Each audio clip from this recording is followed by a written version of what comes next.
नमस्कार, आर्यवत टाइम्स में आपका स्वागत है, जहां आप जानेंगे बिहार की 15 अक्टूबर की 7 बजे तक की सभी ताजा बड़ी खबरों के बारे में। उससे पहले एक नजर सुर्खियों की ओर। माले ने 18 और सीपीआई ने 6 उम्मीदवारों की लिस्ट जारी की। महागठबंधन में सीट बंटवारे पर सस्पेंस बरकरार।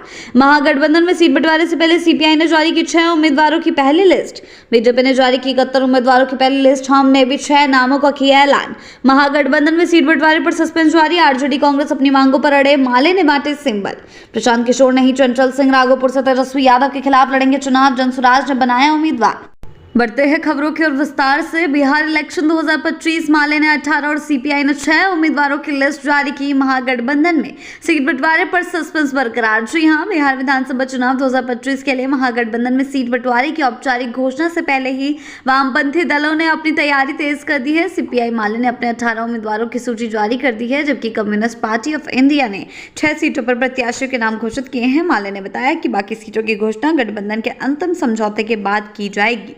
बढ़ते हैं अगली खबर की ओर। महागठबंधन में सीट बंटवारे से पहले सीपीआई ने जारी की 6 उम्मीदवारों की पहली लिस्ट। जी हां, बिहार विधानसभा चुनाव 2025 की तैयारियों के बीच वाम दलों ने में से एक भारतीय कम्युनिस्ट पार्टी ने अपने 6 उम्मीदवारों की पहली सूची जारी कर दी है। महागठबंधन में सीट बंटवारे की औपचारिक घोषणा से पहले ही पार्टी ने अपने प्रत्याशियों के नाम तय कर दिए हैं। बढ़ते हैं अगली खबर की ओर। बीजेपी ने जारी की 71 उम्मीदवारों की पहली लिस्ट। हमने भी 6 नामों का किया ऐलान। जी हां, बिहार विधानसभा चुनाव 2025 का राजनीतिक माहौल पूरी तरह से गर्म हो चुका है। भारतीय जनता पार्टी ने अपने 71 उम्मीदवारों की पहली सूची जारी कर दी है। वहीं जीतन राम मांझी ने भी अपने पार्टी की 6 नामों के 6 उम्मीदवारों की सूची जारी कर दी है।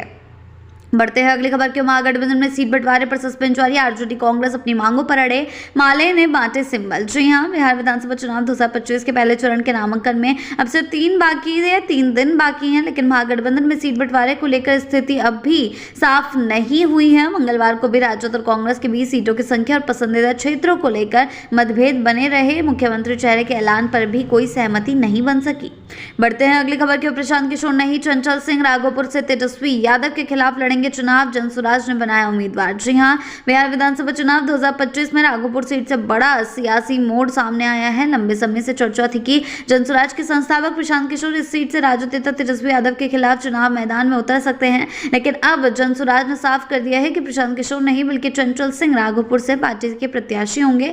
जनसुराज के राष्ट्रीय अध्यक्ष उदय सिंह ने मंगलवार को चंचल सिंह की पार्टी का सिंबल सौंपा और औपचारिक रूप से उम्मीदवार की घोषित की।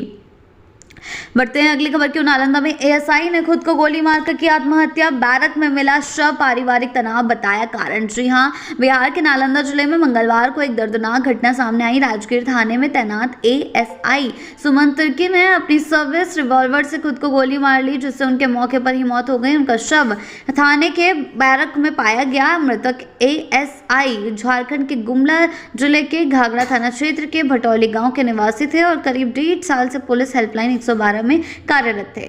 बढ़ते हैं अगली खबर की ओर। दरौली विधायक सत्यदेव राम नामांकन के दौरान गिरफ्तार। माले ने सरकार पर लगाया साजिश का आरोप। जी हां, बिहार विधानसभा चुनाव 2025 के बीच सीवान जिले के दरौली सीट से बड़ा राजनीतिक घटनाक्रम सामने आया है। माले विधायक सत्यदेव राय को मंगलवार को नामांकन के दौरान ही पुलिस ने गिरफ्तार कर लिया। अचानक हुई इस कार्रवाई से विधायक खुद हैरान रह गए। बढ़ते हैं अगली खबर की ओर। जीतन राम मांझी की हम पार्टी ने जारी की पहली सूची। 6 उम्मीदवारों के नामों का ऐलान। जी हां, 6 उम्मीदवारों में 2 महिलाएं भी शामिल हैं, जिनमें मांझी की बहू दीपा मांझी को इमामगंज से प्रत्याशी बनाया गया है। एनडीए में हम, भाजपा, जेडीयू, एलजेपी और आरएलएम के साथ गठबंधन में चुनाव लड़ रही है। बढ़ते हैं अगली खबर की ओर। सीपीआई माले ने जारी की 18 उम्मीदवारों की पहली सूची। महागठबंधन में सीट बंटवारे से पहले किया ऐलान। जी हां, बिहार विधानसभा चुनाव 2025 से पहले वामपंथी दल सीपीआई माले ने अपनी तैयारी का आगाज कर दिया है। पार्टी ने मंगलवार को अपने 18 उम्मीदवारों की पहली सूची जारी की। महागठबंधन में सीट बंटवारे की औपचारिक घोषणा से पहले ही माले ने यह कदम उठाया है।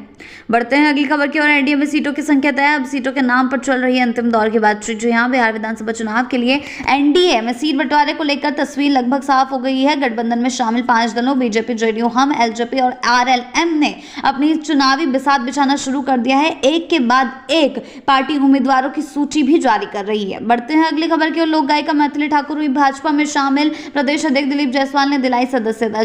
दिलीप जायसवाल ने भाजपा की सदस्यता दिलाई। मैथिली ठाकुर मिथिला क्षेत्र की लोकप्रिय गायिका हैं और अपनी मधुर आवाज और लोक संगीत के प्रचार प्रसार के लिए जानी जाती हैं। बढ़ते हैं अगली खबर की ओर। भाजपा की पहली सूची में 11 विधायकों के टिकट कटे, 30 सीटों पर उम्मीदवार की घोषणा बाकी। जी हां, बिहार विधानसभा चुनाव 2025 को लेकर भारतीय जनता पार्टी ने मंगलवार को अपनी पहली उम्मीदवारों की सूची जारी की। इस सूची में कुल 71 उम्मीदवारों के नाम शामिल हैं। खास बात यह रही कि पार्टी ने इस बार 11 मौजूदा विधायकों का टिकट काट दिया है, जिससे साफ है कि भाजपा नए चेहरों और जनता के बीच मजबूत पकड़ रखने वाले प्रत्याशियों पर दांव लगा रही है। बढ़ते हैं अगली खबर की ओर। भाजपा की पहली सूची में 11 विधायकों के टिकट कटे, 30 सीटों पर नामों का इंतजार। जी हां, बिहार विधानसभा चुनाव 2025 के लिए भारतीय जनता पार्टी ने अपनी पहली उम्मीदवार सूची जारी कर दी है। इस सूची में कुल 71 उम्मीदवारों के नाम शामिल हैं। हालांकि पार्टी ने इस बार 11 मौजूदा विधायकों के टिकट काट दिए हैं, जिससे ये साफ है कि भाजपा नए चेहरों को मौका देने की रणनीति अपना रही है। बढ़ते हैं अगली खबर की ओर। भाजपा की अलग सूची पर कांग्रेस का तंज, एनडीए में सब कुछ ठीक नहीं, नीतीश अब कमजोर पड़ चुके हैं। जी हां, भाजपा की पहली उम्मीदवार सूची जारी होने के बाद बिहार की सियासत में बयानबाजी तेज हो गई है। कांग्रेस ने एनडीए पर निशाना साधते हुए कहा कि गठबंधन के अंदर सब कुछ ठीक नहीं चल रहा है। पार्टी प्रवक्ता अभय दुबे ने तंज कसते हुए कहा कि जेडीयू पर अब कुछ लोगों ने कब्जा कर लिया। मुख्यमंत्री नीतीश कुमार पहले जैसे मजबूत नहीं रहे। बढ़ते हैं अगली खबर की ओर। भाजपा ने स्पीकर नंदकिशोर यादव और पूर्व मंत्री अमरेंद्र प्रताप सिंह का टिकट काटा। रामकृपाल यादव को मिला मौका। जी हां, बिहार विधानसभा चुनाव 2025 के लिए भाजपा की पहली उम्मीदवारों की सूची में बड़े फेरबदल देखने को मिले। पार्टी ने इस बार विधानसभा स्पीकर नंदकिशोर यादव और पूर्व मंत्री अमरेंद्र प्रताप सिंह का टिकट काट लिया है। दोनों नेता लंबे समय से पार्टी के वरिष्ठ चेहरों में शामिल रहे हैं।